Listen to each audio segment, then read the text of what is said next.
আসসালামু আলাইকুম প্রিয় দর্শক, সবার কি অবস্থা, কেমন আছেন? আশা করি সবাই ভালো আছেন। আজকে আমার বন্ধুকে নিয়ে রেল স্টেশনে বেড়াতে গেলাম। রেল স্টেশনটা হলো আমাদের দোহাজারিতে এত সুন্দর রেল স্টেশন হয়েছে, কিন্তু আসার সময় পাই না।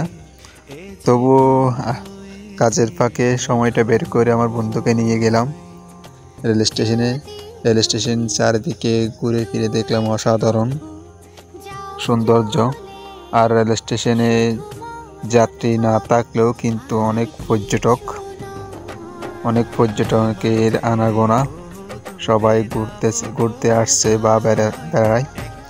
কিন্তু খুব দারুণ সুন্দর, প্রত্যেক আরও সুন্দর লাগে যে দোহাজারিতে এরকম একটা সৌন্দর্য রেল স্টেশন যে তৈরি হলো, এটা দোহাজারির গর্ব। অসাধারণ সুন্দর, সব পর্যটকরা এখানে এসে বেড়ায়। তো সবাই ভালো থাকবেন, সুস্থ থাকবেন। আল্লাহ হাফিজ।